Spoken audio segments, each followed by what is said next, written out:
Hey Brian, since the league started and the new guys that come in seem to get picked on trades, you're not the first person that's maybe misunderstood some of the things about the trade. What had happened yesterday is you came to a point to where you were trading out your draft picks to the point to where you weren't going to be able to even keep the players that you were losing draft picks through trades.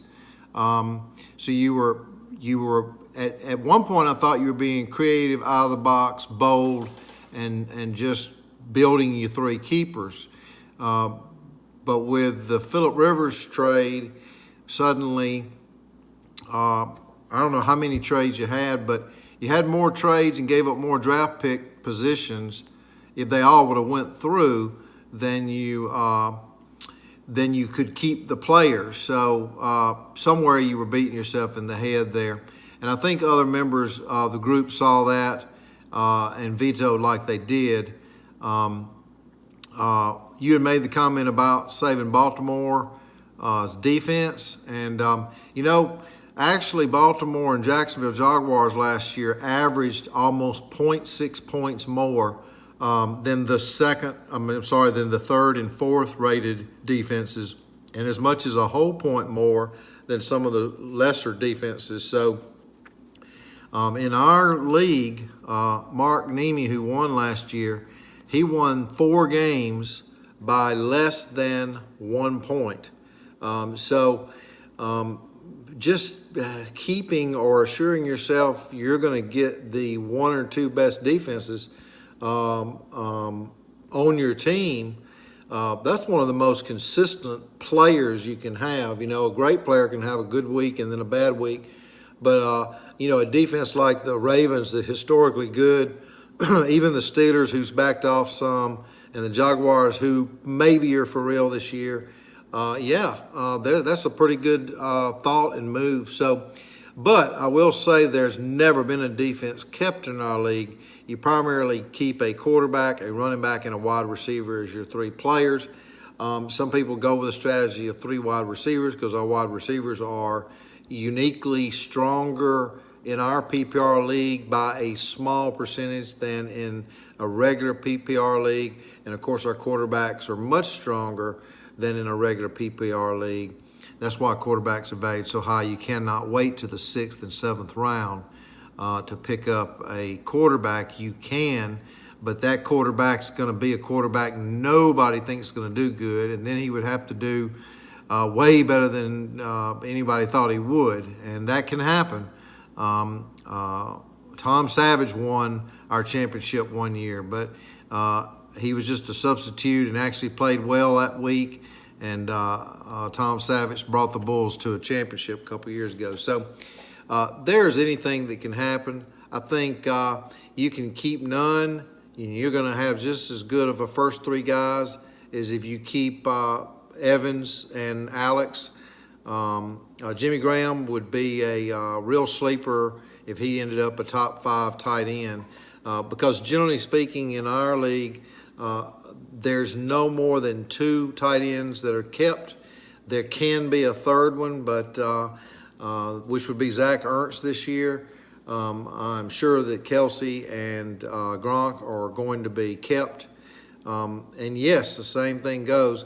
You get the top 2 or 3 or maybe 4 tight ends, and you are substantially ahead of the game in points versus the next levels of tight end. This is all created in the draft, and when you give up draft picks, the 8th, 9th, 10th draft picks, you hurt yourself in when you can choose or how you can strategize to choose those ancillary positions like team defense and kicker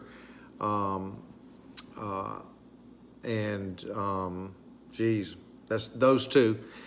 Then you've got the head coach, which the head coach generally can be picked last. I suggest don't pick him last. Pick your head coach next to last or next to last.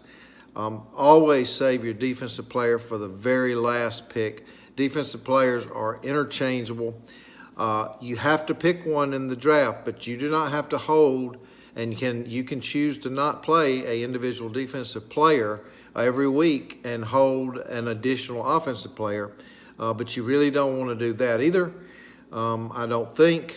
I think having those guaranteed points, of course, an individual defensive player can sometimes score less than 0.2 or 0.3 points. That can happen. But if you've got a really good one, he's going to get somewhere around 0.8 or 0.9 points. And again, if your team scores an average of 1 to 2 points more than it otherwise would with another scenario, it can be the difference in making the playoffs and not, for sure. It might not be the total difference in you beating the best team, but 1 point, average 1 point in your scoring average can make a significant difference and take you from not being in the divisional race hunt to being in the divisional race hunt. So there's so much that matters. Draft's going to give you a headache. You'll be glad when draft's over. But I think the guys were protecting you, Brian. I'm so glad you're here. And I would definitely keep Mike Evans. He is a top 20 guy. He's a first-round guy in our draft. He's first-round worthy, no doubt about it. Alex could be as late as a 4th round.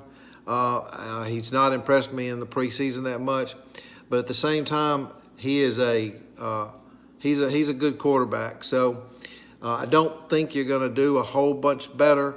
The 5, 6, 7, 8, 9 really best quarterbacks in the league are all going to be taken, I can assure you. So Alex Smith is about as good as you're going to get. I like Tyrod Taylor, and he's going to be available later on. So if you wanted to not keep 3 and shoot for either getting Alex Smith back or Tyrod Taylor, you already had him in the beginning. It's not like you're throwing away a guy back into the pool that you negotiated some draft picks for. You already had him. And you did negotiate a draft pick for Mike Evans, which you should keep, and Mike Evans will be a winner for you. Even if he has a dud year, he's going to be better than – he's going to be worthy of staying on your team all season. I mean, he really is. He's that type. He's like that type of player. And again, Jimmy Graham, I don't think that's a bad decision at all. I just don't know if he has anything left in the tank. He's had some very disappointing places that he's gone, and ever since he's left the Saints. And I don't know, maybe he will do better there. But that's the beauty of things, and why I sometimes don't like how the league may veto drafts, is simply because, no one can judge why someone's picking who they are. Again, I apologize for the saying that we don't keep defenses. We never have. But hey, knock yourself out if you want to do that. I don't think it's a terrible move. I don't think it's your best move. I don't think it's a terrible move. Brian, look, I appreciate you. Don't hesitate. Look, I spoke to almost every guy in the league at some point by phone, not to get on to them or anything like that, but there's so much better communication can be done in a much shorter period of time. And so good luck, man. Good luck with everything. Set your keepers. Both of those deals out there need one more veto to be vetoed. I can see this information. And by the pattern and the way that all that's going, I just don't see them making it. I wish yours would go through. That would change who you kept. But practice by setting your keepers so you're familiar and comfortable doing it. You can always, if you edit them and deleted them, remove them from being keepers and then put them back at keepers, and then check your keeper selections to see if they were all there, that'd be good practice. Going forward, to make sure, even at the last minute, if you change your mind, if you are familiar with hitting this button, hitting that button, and hitting this button, you can quickly go in there, be familiar with what button to punch and how to get, change your keepers at the last minute if you needed to. So I think that's good practice to do. You can also set your auto pick strategy in case you have computer problems. I would suggest you do that. That's on the page where the My Team page by your helmet. Which I think you do have the helmet on. But, man, look, good luck. Set your auto-pick strategy, set your keepers. You are done unless one of these trades does happen to go through, and then your team will be better for it. Thanks, man.